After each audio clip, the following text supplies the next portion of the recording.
The people in this story are incredibly lucky to be alive, thanks to the quick thinking of one man who's willing to do anything to save his family. From the time he was born, he felt like he didn't belong, like he was meant for something greater. And when the other kids would tease him and call him names, he just laughed it off, confident that his future would be bright. He looked out his window and saw strange shapes moving in the darkness.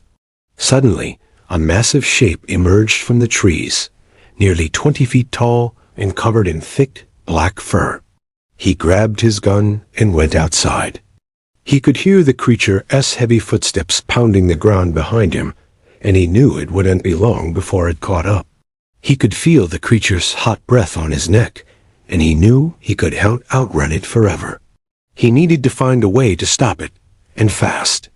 The townspeople rebuilt their lives and slowly forgot about the monster, but our hero never forgot. He spent his days practicing with his rifle and learning everything he could about the creature. One day, he heard a commotion in town and dropped what he was doing and ran as fast as he could. When he arrived, he saw a group of men surrounding a cage. The creature was huge, nearly 20 feet tall, and covered in thick black fur. He could hear the man's heavy footsteps pounding the ground behind him, and he knew he could outrun him forever. He loaded the bullets into his gun and turned around to face his pursuer.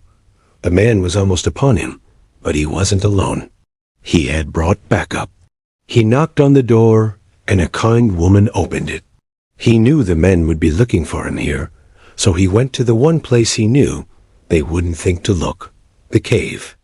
He sprinted through the forest, his heart pounding in his chest. He could hear the men getting closer, their voices echoing through the trees. But he kept running, fueled by adrenaline and fear.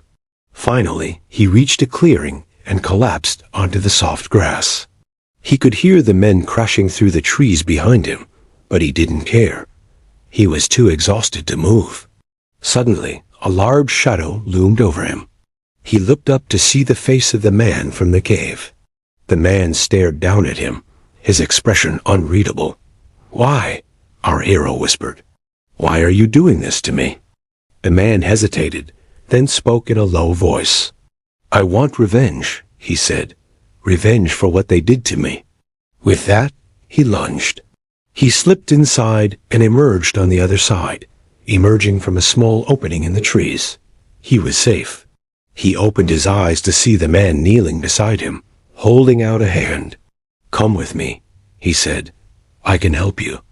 Our hero hesitated, then took the man's hand and allowed himself to be led away. He didn't know where they were going or what the man's plan was, but he trusted him. And in the end, it was the best decision he ever made. She took one look at his torn clothes and wild eyes and invited him in. He explained his situation to her, and she offered him food and shelter. For the next few days, he stayed at the farmhouse, recovering from his ordeal. But he knew he couldn't hide forever. "I'm sorry for what I did," he said. "I was angry, and I took it out on you. I didn't mean to hurt you or your family." Our hero nodded understandingly. "It's okay," he said. "I know what it's like to be angry." They walked in silence for a few more minutes, until they arrived at a clearing. In the middle of the clearing was a large pile of rocks. "What's that?" our hero asked. The man turned to him and smiled. "This," he said, "is where we're going to start over." With that, he put his arm around our hero's shoulder, and together they walked toward the rocks, ready to start a new chapter in their lives. Eventually, he would have to face his pursuers. Several men armed with guns stood behind him, their faces twisted with anger. "You're surrounded," one of them shouted. "Give up and come out with your hands up." Our hero knew it was over. He had lost. But before he could surrender, Fang jumped in front of him, barking furiously. The men hesitated, surprised by the sudden appearance of the dog. It gave our hero the time he needed to throw the silver bullets to the men. "Here," he shouted. "Use these." The men looked at each other in confusion, but they didn't have time to waste.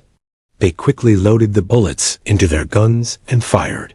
The silver bullets hit their marks, and the men cried out in surprise.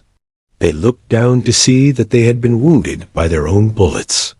The silver bullets were burning their skin like acid. In pain, they stumbled backward, giving our hero just enough time to escape. He needed a plan, and fast. Then he remembered the silver bullets, trying to put as much distance between himself and the men as possible. But they were relentless, and soon they were upon him again. Just when he thought all hope was lost, he saw a cave up ahead. He ran toward it, praying that it would lead to somewhere safe. He ducked inside and found himself in a dark, narrow tunnel. Behind him, he could hear the men calling out his name, their voices echoing in the darkness. He knew they wouldn't follow him, not into such a dark and unknown place, so he took a deep breath and tried to calm down. He knew he couldn't stay in the cave forever, but it gave him time to think and come up with a plan. He knew there was a gun shop nearby that sold silver rounds, but it was too far to run. He needed a way to get there faster. Suddenly, he saw a car parked on the side of the road. He ran to it and jumped in. He turned the key in the ignition and sped away. The man was close behind him, but he could hear the sound of the engine getting louder and knew he wouldn't be able to catch up. It looked like some kind of mutated bear, except much more terrifying. The creature charged at him, and our hero fired. The bullet hit its mark, but it didn't seem to faze it at all. The creature kept coming, its eyes fixed on him. Our hero knew he couldn't win in a fight, so he tried to reason with it. "Wait, I know you," he said. "You're Fang." The creature stopped in its tracks and tilted its head. For a moment, he could have sworn he saw a flash of recognition in its eyes. But then the creature shook its head as if coming out of a trance. It let out a low growl and charged again. This time, he was ready. He dodged out of the way just in time to avoid being crushed by its massive paws. He fired again, but it just made the creature angrier. It let out a deafening roar and swatted him to the ground with its paw. It towered over him, its hot breath on his face, and he could feel its anger radiating off of it. "Please," he whispered, "don't hurt my family." The creature hesitated for a moment, and suddenly transformed back into a man. It was the same man he had saved from the forest years ago, but now he was covered in scratches, and his eyes were filled with rage. "Why?" he asked, his voice hoarse and angry. "Why did you keep me trapped in that cage? Why didn't you let me die?" Our hero struggled to speak. "I thought you weren't a threat anymore," he said. "I thought you were just a big dog." The man laughed, but it was a harsh, humorless sound. "I am a monster," he said. "And now I'm going to make you pay for what you did to me." With that, he lunged. Inside the cage was the creature, only now it was much smaller. "What happened?" he asked one of the men. "We found this thing in the forest," the man replied. "It's not a threat anymore. It looks like just a big dog." Our hero could tell that the creature was still dangerous, so he convinced the townspeople to let him take it to his farm instead. No one else wanted to go near it, so they agreed without hesitation. Then he remembered what his father had told him about silver bullets. He walked up to it and scratched it behind the ears, and it wagged its tail, letting out a small bark. It was clear that the creature wasn't a threat anymore, at least not in its current form. Our hero decided to keep the creature as a pet and named it Fang. Over time, Fang became part of the family. He played with his little sister and even helped out on the farm. But our hero never forgot about the danger that Fang posed. He knew that if Fang were to revert back to its monstrous form, it could be the end of the town. Legend has it that silver bullets were the only thing that could stop a werewolf, but no one in town had ever believed in werewolves. But our hero never forgot. In a desperate attempt to save his family, our hero makes the ultimate sacrifice. What happens next will leave you speechless. But before we continue, please don't forget to leave a thumbs up and subscribe for more amazing content. One night, he was awoken by loud screams in the forest. He looked out his window and saw a strange shape moving in the darkness. Suddenly, Fang started barking furiously. Our hero knew that whatever was out there was dangerous. He grabbed his rifle and went outside. The creature noticed him and let out a deafening roar, revealing rows of sharp teeth and glowing red eyes. And besides, even if it was a werewolf, he didn't have any silver. But he did have an idea. He ducked into a cave and quickly wrote down some symbols on a piece of paper using silver ink. He folded the paper into a cone and placed it in front of the creature, aiming it at its face. He took a deep breath and pulled the trigger. The silver ink reacted with the bullet, making it temporarily magnetic. The bullet flew the air and stuck to the creature's snout like a magnet. The creature shook its head in an attempt to dislodge the bullet, but it was no use. It was stuck fast. Seeing his chance, he took aim and fired another shot. This time, the bullet hit its mark, and the creature collapsed to the ground, transforming back into a man. He turned around and fired, but the bullets seemed to bounce off the creature's thick fur, leaving tiny dents but no blood. But he knew that if he killed the creature, he would also kill the man inside of it, so he let him go. Instead, the creature ran all the way to the river and dove in, disappearing beneath the surface. He watched as the creature swam away and sighed in relief. He had saved the town, but he knew that the fight wasn't over yet. The creature would be back, and he would have to stop it again. The creature let out a furious roar and charged at him. He dodged out of the way just in time to see the creature smash a nearby tree into splinters. The creature lunged at him again, but he managed to shoot it in the eye. The bullet hit its mark, and the creature howled in pain, staggering backward. However, it quickly recovered and continued to pursue him relentlessly. The creature noticed him and roared, revealing rows of sharp teeth and glowing red eyes. The boy was terrified, but he stood his ground and fired.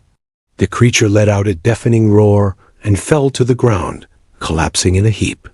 He may have been different, but he had a feeling it was for a reason. It's not often that someone can single-handedly save an entire town from a deadly monster, but that's exactly what one man did. However, there was a price to pay, and now the beast is back for revenge. Let's jump right into the story. The man had always been different. He grew up on a farm on the edge of town with his parents and little sister. His father was a strict man who taught him how to shoot a gun before he could read or write. "You never know when you might need to protect your loved ones," his father said. And from the day he learned how to use a gun, he knew his dad was right. One night, he woke up to screams in the forest behind their house. In the morning, the townspeople gathered around the fallen creature and were shocked by what they saw. It looked like some kind of bear, only much larger and covered in more fur. The boy's father stepped forward and put a bullet in its head to make sure it was dead. "I think we should burn it," someone suggested. So they built a giant pyre and set it on fire. The flames crackled and roared, consuming the beast and sending sparks flying into the air. As the last of the flames died down, they were left with a pile of ashes and a sense of relief that the danger had passed. But they soon realized that the ashes were moving. At first, it was just a slight tremor, but then the pile began to shake violently. Suddenly, the ashes erupted into the air and reformed into the exact same creature they had burned the day before. The creature let out a deafening roar and charged towards them. They were caught off guard, and most of them didn't even have time to run before the creature was upon them. It rampaged through the town, destroying everything in its path. People screamed and ran for their lives. Some hid in their homes while others fled into the forest. Our hero was determined to stop the creature, so he grabbed his rifle and ran after it. As our hero ran through the forest, the man stumbled to his feet and raced away. Our hero wanted to finish the job. Days turned into weeks, and weeks turned into months. When they arrived at his farm, he uncaged the creature and tied it up with a thick rope. Years passed, and Fang grew older. He never reverted back to his monstrous form, and everyone in town eventually forgot about the legend of the monster. This is where things get pretty wild. Now let's go back to the story. Our hero knew he couldn't defeat the man in a fight, so he ran for his life. At the gun shop, he grabbed a handful of silver bullets and ran to his truck. He ran as fast as he could, dodging between the trees. After a few hours, he emerged from the cave and made his way to a nearby farmhouse. When he was ready, he left the farmhouse and headed into the forest. As the sun began to set, he knew he didn't have much time left. Our hero knew he couldn't win in a fight, so he closed his eyes and waited for the inevitable. But it never came. They walked in silence for a while, until finally the man spoke.